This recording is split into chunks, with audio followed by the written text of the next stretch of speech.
नमस्कार दोस्तों, मैं हूं डॉक्टर अमरीश कारी। आप देख रहे हैं हेल्दी सब्सक्राइबर्स। आज की इस वीडियो में हम चर्चा करेंगे एडविन की एक पेटेंट दवाई के बारे में जिसका नाम है एडेक्सिल। ये दवाई इंसोम्निया में काम आती है।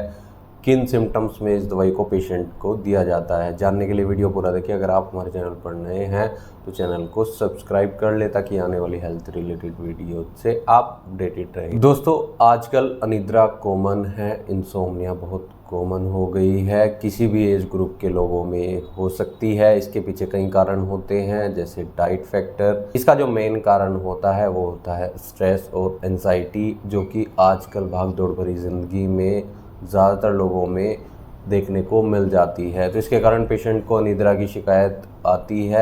ऐसे केस में पेशेंट की जो स्लीप होती है, नींद होती है, वो डिस्टर्ब हो जाती है। पेशेंट को हमेशा थकावट रहती है, आलसपन पेशेंट के अंदर रहता है, पेशेंट लेथार्जी फील करता है। अनिद्रा के ऐसे केस में अगर पेशेंट को एडविन की ये दवाई दी जाए तो काफ़ी राहत मिलती है अनिद्रा में। इसकी वजह से पेशेंट में अगर कोई रेस्टलेस जैसी सिम्टम्स यानी बेचैनी जैसे सिम्टम्स देखने को मिलते हों, या फिर पेशेंट को एंजाइटी जैसे कुछ केस देखने को मिलते हो जिसके कारण पेशेंट को नींद नहीं आ रही हो, पेशेंट के अंदर स्ट्रेस हो, माइंड को ये दवाई रिलैक्स करती है। इन सब डिजीज़ को भी ठीक करती है, इन सब परेशानियों में राहत देती है। और अगर पेशेंट को इसके कारण नींद नहीं आ रही है तो उसमें बहुत इफ़ेक्टिव रहती है। तो ये दवाई पेशेंट को हेल्दी स्लीप देने में मदद करती है। इसके अलावा जिन लोगों का नर्वस सिस्टम कमज़ोर होता है, यानी तंत्रिका तंत्र कमज़ोर होता है और उसके कारण पेशेंट को हमेशा थकावट रहती है, पेशेंट को नींद की समस्या आनी शुरू हो जाती है, तो ऐसे केस में दवाई बहुत इफ़ेक्टिव रहती है। ये दवाई देने से पेशेंट के अंदर एनर्जी आती है। इसके अलावा जब पेशेंट अच्छे से सोता है, पेशेंट की नींद अच्छी रहती है, तो उसके बाद पेशेंट फ्रेश उठता है, यानी पेशेंट के अंदर आलसपन नहीं रहता है, थकावट नहीं रहती है, नींद की शिकायत नहीं रहती है। दवाई देने से पेशेंट की बॉडी और माइंड दोनों रिलैक्स होते हैं, जिसके कारण पेशेंट को अच्छे से नींद आ पाती है, स्ट्रेस को दूर करती है।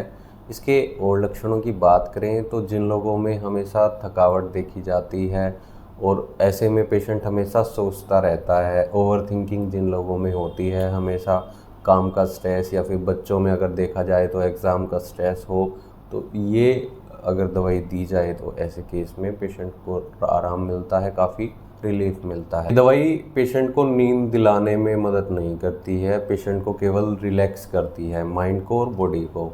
तो ऐसे केस में जिन लोगों को नींद ज़्यादा आती है, एक्सेसिव स्लीपनेस जिनके अंदर देखने को मिलता है, उसको भी ये दवाई बैलेंस करती है। मतलब पेशेंट के अंदर अगर आलसपन है तो उसको ठीक करती है। जितनी ज़रूरत की नींद होती है पेशेंट के लिए, उतनी नींद दिलाने में मदद करती है, पेशेंट को रिलैक्स रखती है, स्ट्रेस से दूर रखती है, एंजाइटी से दूर रखती है। इसमें कंपोजिशन की बात करें तो कुछ होम्योपैथी दवाइयाँ डाली गई हैं, वैलेरियाना जैसी दवाइयाँ इसमें डाली गई हैं, जो कि इंसोम्निया में बहुत इफ़ेक्टिव रहती हैं। काफ़ी सारे पेशेंट्स में दवाइयाँ दी जाती हैं जो इसमें डाली गई हैं। अब इसके लेने के तरीके की बात की जाए, यानी डोजेस की बात की जाए, तो अगर आपको ऐसी कोई समस्या है तो एक बार डॉक्टर से कंसल्ट ज़रूर कर लें। होम्योपैथी डॉक्टर के बिना कोई भी दवाई नहीं खानी चाहिए। लंबे टाइम से अगर अनिद्रा की शिकायत है तो डॉक्टर से ज़रूर मिलें। इमरजेंसी केस में से आप ले सकते हैं। दोस्तों, ये दवाई की डोज पेशेंट की कंडीशन पर डिपेंड करती है कि पेशेंट की कितनी एज है, कब से समस्या है और किस वजह से परेशानी आ रही है, किस वजह से अनिद्रा है। जिसकी कॉमन डोज होती है लगभग इसकी 15 से 20 ड्रॉप्स सोने से कुछ टाइम पहले रिपीट की जाती है, थोड़े पानी में डालकर। वो डिपेंड करता है कि कितनी बार दी जाएगी पेशेंट के ऊपर। तो इसलिए डॉक्टर से ज़रूर मिले, नहीं तो दिए गए व्हाट्सएप नंबर पर हमसे संपर्क कर इलाज या सलाह ले सकते हैं। वीडियो देखने के लिए धन्यवाद। चैनल को सब्सक्राइब करें और कमेंट सेक्शन में हमें ज़रूर बताएं कि हमारी वीडियोस आपको कैसी लगती हैं। Thank you.